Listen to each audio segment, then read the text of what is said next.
जुमे की नमाज के लिए ऑफिस से 1.5 घंटे की छुट्टी दी जाएगी। इस फैसले को विपक्षी भारतीय जनता पार्टी ने चुनावी हथकंडा बताया है और पूछा कि क्या हिंदुओं को भी कोई ऐसी सहूलियत दी जाएगी। बीजेपी के सांसद प्रवेश वर्मा ने तो यहां तक कह डाला है कि मुसलमान कभी बीजेपी को वोट नहीं करते और बीजेपी जैसी राष्ट्रभक्त पार्टी को मुसलमानों का वोट चाहिए भी नहीं। सियासी बयानों से ऐसा लग रहा है कि चुनाव से पहले फूट डालो राज करो वाली नीति चल रही है।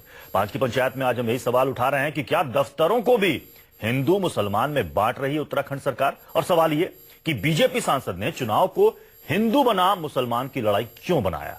आपको अपने पैनल से मिलवाएंगे, लेकिन उससे पहले देखिए फैसले को लेकर किसने क्या कहा। तो इसी मसले पर हम चर्चा करेंगे। अपने मेहमानों से आपको मिला दूं, हमारे साथ हैं मुकेश नायक जी, कांग्रेस के प्रवक्ता हैं, बीजेपी के प्रवक्ता विजय शंकर तिवारी जी वीएचपी के स्पोक्स पर्सन हैं और मौलाना अंसार रजा साहब गरीब नवाज फाउंडेशन से जुड़े हुए हैं।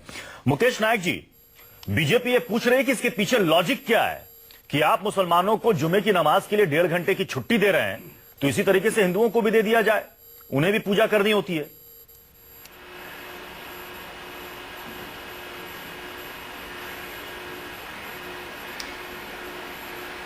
नहीं, दूसरा आदेश जारी हो गया है। भूलवश ऐसा आदेश निकला था और दूसरा आदेश उत्तराखंड सरकार ने जारी कर दिया है, जिसमें ये कहा है कि सभी धर्मों के लोगों को जो ऑफिशियल जो वर्क है उसके अलावा वो कर्तव्य निर्वहन के बाद अगर किसी भी धर्म के किसी भी व्यक्ति को इबादत करना है तो उसे ऑफिशियल एक चिट्ठी देना होगी और वो अपने अपने धर्मों की इबादत कर सकते हैं। ये कैसे भूल हो गई कांग्रेस? ये ऑर्डर निकला था, आपने कहा कि भूल हो गई, इतनी बड़ी भूल कैसे हो गई?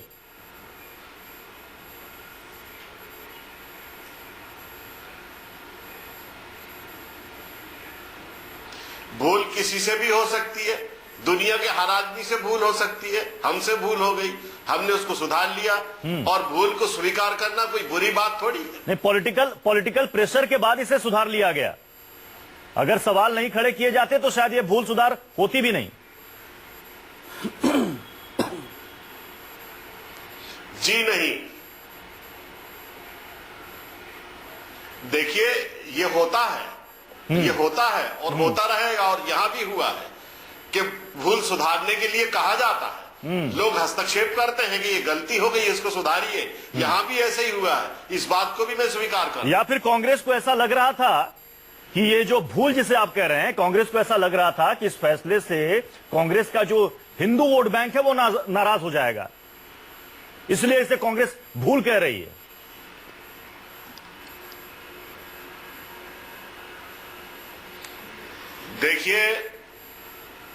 देखिए मैं एक बात बता दूं कि कांग्रेस का माइनॉरिटी के प्रति उदारवादी रवैया है, पूरी दुनिया जानती है। लेकिन हम समावेशी भारत, भारत की समृद्ध विविधता, समुदायों में सामंजस्य हमारा सर्वोपरि लक्ष्य है और हमारी पूरी राजनीतिक जीवन दृष्टि यह है कि पूरे भारत को एक सी दृष्टि से देखने के साथ साथ हमारी माइनॉरिटी के प्रति उदारता, क्योंकि शरीर का एक अंग कमजोर होता है तो बाकी सभी अंग उसकी सहायता के लिए लगते हैं। बलूनी साहब, अब तो देखिए कांग्रेस ने कह दिया कि ये भूलवश ये फैसला लिया गया था, अब इसको सुधार दिया गया है। सभी मजहब के लोगों को अपने कर्तव्यों के निर्वहन के बाद अगर उनको इबादत करनी है तो उसकी छूट रहेगी, सिर्फ मुसलमानों को नहीं। तो क्या इसके बाद बीजेपी अब जो इस तरीके से कह रही थी कि इसको बांटने की कोशिश की जा रही है, अब बीजेपी इस मसले को नहीं उठाएगी? बलूनी जी, देखिए प्रत्युषी ऐसा है, इस मुद्दे को कल सबसे पहले मैंने उठाया और जो अभी कांग्रेस के प्रवक्ता कह रहे हैं गलत जानकारी दे रहे हैं। आदेश नहीं हुआ था, ये कैबिनेट का निर्णय है। ये परसों शाम को रात को 8 बजे कैबिनेट की बैठक हुई थी, उसके बाद निर्णय हुआ है और उसको अभी तक वापस नहीं लिया गया, ये बात मैं बता सकता हूँ आपको। दूसरी बात देखिए प्रत्युषी, क्या होता है जब नाश मनुष्य पे छाता है पहले विवेक मर जाता है। हरीश रावत जी पे ये रामधारी दिनकर जी की पंक्तियां फिट बैठती हैं कि जब हरीश रावत जी का नाश आया है तो उन्होंने इस तरह का कदम उठाया है। प्रत्युष जी, देवभूमि में उत्तराखंड से जुड़ा, उत्तराखंड के एक छोटे से गांव के आपके साथ जुड़ा हूं और यहाँ पर इसका बहुत जबरदस्त विरोध हो रहा है, लोगों में बड़ा आक्रोश है। उत्तराखंड में कभी ऐसा धार्मिक ध्रुवीकरण, कभी इस तरह का तुष्टीकरण हुआ नहीं था। हरीश रावत जी ने पहली बार उत्तराखंड के अंदर इस ध्रुवीकरण को लेकर आए, इस तरह का माहौल बनाया, धार्मिक उन्माद फैलाने की कोशिश किए, तो हरीश रावत जी ने पाप किया और इस देवभूमि की जनता हरीश रावत जी को कभी माफ नहीं करेगी, इसके लिए ये बात तय है। हरीश रावत वही सब कर रहे हैं जो कांग्रेस ने पिछले 70 सालों से किया है। मुसलमानों को पढ़ने मत दो, मुसलमानों को विकास मत होने दो, मुसलमानों को इसी तरीके से बेवकूफ बनाते रहो और इसी तरह के टोटके करके उनके साथ उनके वोट लेते रहो। लेकिन देखिए, उत्तराखंड में जिस कदर विरोध हुआ है कल के बाद इस मामले को, हरीश रावत को झुकना पड़ेगा, ये बात जरूर तय है। और इसके लिए देवभूमि कभी हरीश रावत को माफ नहीं करेगी। ये सोनिया गांधी जी का तरीका, ये हरीश रावत का तरीका। जी, आपने कहा कि ये बांटने वाली राजनीति कर रही है कांग्रेस और पहले से बांटने वाली राजनीति करती आई है, तो परवेश वर्मा जी ने क्या किया? वो क्या कह रहे हैं? वो कह रहे हैं कि बीजेपी एक राष्ट्रभक्त पार्टी है और इस पार्टी को कभी मुसलमानों ने वोट नहीं दिया और हमें वोट चाहिए भी नहीं। तो फिर ये इस राजनीति को कौन सी राजनीति कहेंगे? जोड़ने वाली राजनीति? देखिए प्रत्युष, मैं भारतीय जनता पार्टी का अधिकृत प्रवक्ता हूं और मैं पार्टी की तरफ से आपको कहता हूं कि हमारी लाइन बहुत साफ है, हमारा संदेश बहुत साफ है, सबका साथ सबका विकास। बिल्कुल नहीं, जो किसी ने कहा है मैं उससे सहमत नहीं हूँ, भारतीय जनता पार्टी से सहमत नहीं है। और जो हरीश रावत ने किया है उसकी जी, ये बड़ा अच्छा है, ये बड़ा अच्छा है कि आपके पार्टी के कुछ नेता बाहर जाकर इस तरह के विवादित अनर्गल बयान देते हैं और बाकी पार्टी से पूछा जाए तो वो कहेंगे कि साहब ये हमारी पार्टी का अधिकृत बयान नहीं है। अरे अधिकृत बयान नहीं है तो जिन्होंने ऐसे बयान दिए उन पर कार्रवाई कीजिए। नहीं प्रत्युष जी, जब मैं आपको कह रहा हूँ कि मैं पार्टी का प्रवक्ता और मैं उस नाते कहता हूँ कि पार्टी की लाइन बहुत साफ है। हम कभी भी धर्म के नाम पर, जाति के नाम पर राजनीति नहीं करते हैं। लेकिन जिस तरीके से हरीश रावत ने ये काम किया यहाँ पर, उसकी घनघोर निंदा चारों तरफ हो रही है। चुनाव की घोषणा केवल 4-5 दिन पहले किया है। देखिए प्रत्युष जी, बड़ी महत्वपूर्ण बात यह है कि जब चुनाव डिक्लेयर होने वाले 4-5 दिन पहले, उससे पहले हम इलेक्शन कमीशन से भी कहते हैं वो भी इसका संज्ञान ले, और बाकी उत्तराखंड की जनता ने संज्ञान ले लिया है। वो हरीश रावत को समय पर जवाब देने वाली है। कांग्रेस तो माफी मांग रही है। नहीं, ये तो मुकेश जी तो माफी मांग रहे हैं, कह रहे हैं भूलवश लिया गया फैसला और इसमें गलत किया अगर भूल सुधार कर ली गई। और उत्तराखंड में कांग्रेस की देखिए हार है, हताशा है हार की। जब हरीश रावत को लग गया अब हार तय है, तो ये वाला उन्होंने गेम खेला है और ये पूरे देश में 70 सालों से कांग्रेस खेलती रही है।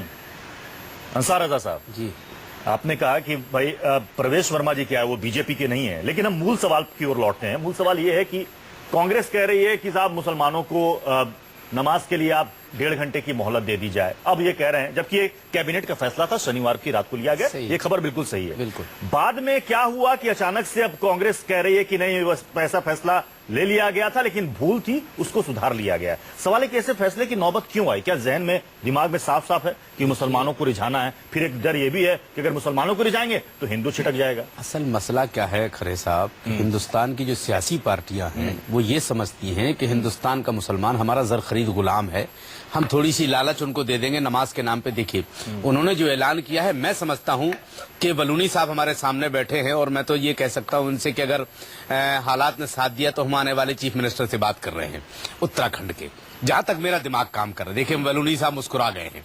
मैं ये कहना ये चाह रहा हूं, एक टीचर ने एक बच्चे को हिंदुस्तान के नक्शे के फाड़ के कई टुकड़े दिए और ये कहा बेटा इस हिंदुस्तान के नक्शे को जोड़ दो। 30 सेकंड में उस बच्चे ने वो नक्शा जोड़ दिया। टीचर ने कहा बेटा हमने इतने टुकड़े कर दिए थे, तुमने इसको कैसे जोड़ दिया? तो उसने कहा साहब नक्शे के पीछे एक इंसान बना हुआ था, मैंने उस इंसान को जोड़ दिया, हिंदुस्तान का नक्शा बन गया। हम ये चाहते हैं चाहे बलूनी साहब हो और या मुकेश नायक साहब हो, ऐसा कदम उठाओ कि हिंदुस्तान एक हो जाए। नमाज के नाम पर, पूजा के नाम पर कब तक इस मुल्क के लोगों को आप लोग बांट करके राजनीति करते रहेंगे? नमाज हमारे लिए जरूरी है और जितने लोग, मैं समझता हूं उत्तराखंड में 100-150 से ज्यादा कर्मचारी, बलूनी साहब बता देंगे, मुसलमान कर्मचारी नहीं होंगे जिनके लिए फैसला अच्छा है। नमाज के लिए होना चाहिए, उनके लिए फैसला नहीं लिया गया, पूजा के लिए भी होना चाहिए। सुन लीजिए, मैं परवेश वर्मा नहीं हूं बलूनी साहब, मैं अंसार रजा हूं। मैं आपने कह दिया परवेश वर्मा साहब का अपना पर्सनल बयान है, वो बीजेपी के सांसद है, आप लोग दामन झाड़ लेते हो जब फंसने लगते हो। तो परवेश वर्मा साहब ने जो बयान दिया निहायत बेहुदा बयान है, निहायत बदतमीजी भरा बयान है। उनको पता होना चाहिए कि हिंदुस्तान में जो 70 सीटें आप जीत करके उत्तर प्रदेश से आए हैं, कितना मुसलमानों ने बीजेपी को वोट दिया है, उनको शर्म नहीं आई ये बयान देने में? और बीजेपी का कोई भी कैंडिडेट खंडन करने को तैयार नहीं है। तो ऐसे बयान नहीं देना चाहिए था। क्या हक बनता है उनको? वो हमारे क्षेत्र से एमपी हैं, हम लोग जानते नहीं है, चेहरा नहीं जानते हम लोग का कौन है। लोगों ने वोट दिया कि चलो यार मोदी जी जीत जाएं, हमारे यहाँ तक झकने नहीं आए उस एरिया में, और वो बयान क्या दे रहे हैं कि साहब मुसलमानों ने ना कभी वोट दिया। तिवारी जी, ये क्या तरीका है इस तरह के बयान का? बीजेपी बांट रही है, कांग्रेस बांट रही है, कौन बांट रही है? ये तो अभी अंसार रजा पर चर्चा कर रहे थे। मैं कहता हूँ जब सच्चाई से पाला पड़ता है तो मिर्ची लगती है। ये जो बड़े बोल कौन सी सच्चाई? अभी कुछ सच्चाइयाँ अभी खुद भी बोल रहे थे, मैं इधर नहीं जा रहा हूँ, मैं दूसरी तरफ जा रहा हूँ क्योंकि समय हमारा खत्म हो जाएगा। मुकेश जी ने अभी एक बात स्वीकार की और वो स्वीकार ये की कि कांग्रेस उदार रहती है स्वाभाविक रूप से जो अल्पसंख्यक वर्ग के हैं, और अल्पसंख्यक वर्ग के लिए नहीं रहते, मुसलमानों के लिए रहते हैं। सीधे नहीं ऐसा मत कहिए, ऐसा एक मिनट, उदार रहते हैं और उसको हम तुष्टिकरण की नीति बोलते हैं। एक तरफ हम कहते हैं सर्वधर्म संभाव की बात करते हैं, दूसरी तरफ उदार रहते हैं। और इसको मैं ये कह रहा हूँ कि ये जो मीठी गोली है ये स्वतंत्रता के बाद से भारत में दी जा रही है और वो कैंसर बन के हमारे सामने आ गई है।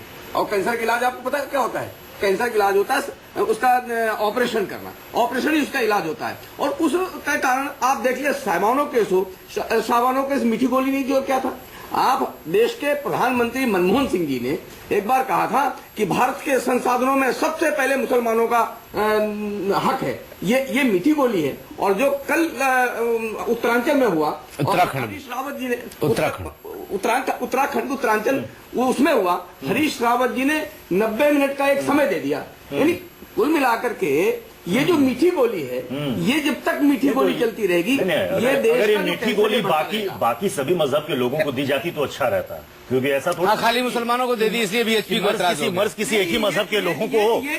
मुकेश नायक साहब, जब कैबिनेट ने फैसला लिया और कैबिनेट अगर कोई फैसला करती है जिसे आप भूल कह रहे हैं, तो मुझे नहीं लगता कि मुख्यमंत्री बैठते हैं, मुख्यमंत्री के साथ उनके तमाम वरिष्ठ मंत्री बैठते हैं और उसके बाद किसी निर्णय पर पहुंचा जाता है, तो इसको भूल कैसे कहा जाएगा सर? मुकेश नायक जी।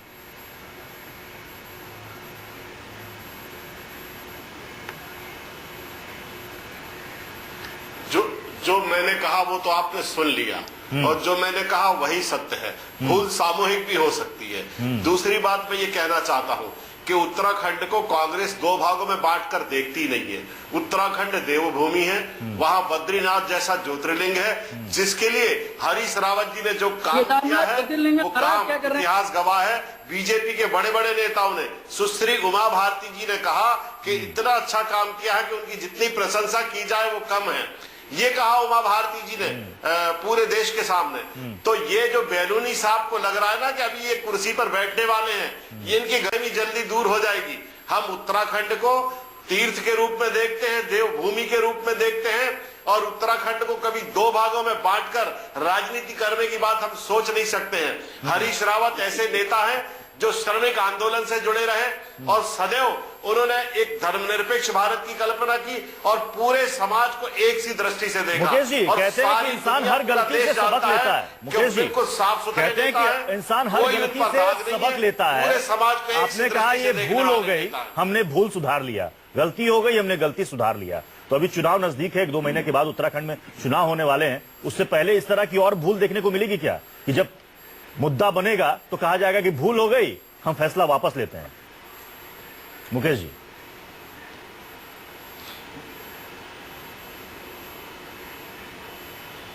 नहीं, अब भूल नहीं होगी। और मैं दूसरी बात ये कहना चाहता हूं कि बीजेपी के नेता जिस तरह के बयान देते हैं उस पर चर्चा करने में भी तकलीफ होती है। कोई भी पढ़ा लिखा आदमी, इस देश का कोई भी जिम्मेदार आदमी जो इस देश से प्यार करता है, इस तरह का बयान कभी दे नहीं सकता जिस तरह के बीजेपी के मेंबर पार्लियामेंट जैसे जिम्मेदार लोग बयान दे रहे हैं। ये बहुत दुख की बात है। बीजेपी के सांसद बयान दे रहे हैं, उत्तराखंड की कांग्रेस सरकार इस पर कैबिनेट जो चलिए समय की कमी है। एक सवाल बलूनी साहब से, बिल्कुल 20 सेकंड छोटा सवाल। बलूनी साहब एक बात बताइए, अगर हरीश रावत साहब ने नमाज की छुट्टी हमें दे दी थी तो इसमें बीजेपी को एतराज क्या था? बलूनी जी 10 सेकंड। बिल्कुल देखिए, एक तो पहले मैं बता दूं, अभी कांग्रेस के प्रवक्ता हरीश रावत की खूबियां बता रहे थे। मैं हरीश रावत की खूबी पहले बता देता हूं कि हरीश रावत वो शख्स हैं, जब उत्तराखंड के लिए लोग शहादत दे रहे थे तो हरीश रावत दिल्ली में बैठ के कहते थे कि उत्तराखंड नहीं बनना चाहिए। हर वक्त उत्तराखंड के विरोधी रहे और सरकार बन गई, उसके बाद अब हमारे सवाल का जवाब मुख्यमंत्री बनने के लिए हर वक्त ललचाते रहे। जहां तक ये सवाल का जवाब करें कि ये बताइए अंसार रजा साहब कि उत्तराखंड जैसा राज्य जहां आप स्वयं मान रहे हैं कि बहुत कम कर्मचारी मुस्लिम समाज से होंगे, आखिर नियत क्या है? आखिर हरीश रावत नहीं, ने ये तो सब हो नवाज गया की है बलोनी उनकी। साहब, अब तो हो गया, वोटों के लिए। अब तो हो गया। मुकेश नायक जी ने कहा कि सरकार ने वो फैसला वापस के ले लिया, लिए। अब ऐसा कोई फैसला लागू नहीं होगा। बहुत बहुत शुक्रिया आप सभी मेहमानों का 5 की पंचायत में जुड़ने के लिए। तो कांग्रेस ने कहा कि भूल हो गई थी, दोबारा ऐसी भूल नहीं होगी। हालांकि लोग समझ रहे हैं कि ये भूल थी या फिर चुनावी चाल थी। एक छोटा सा ब्रेक, आप देखते रहे न्यूज़ 24।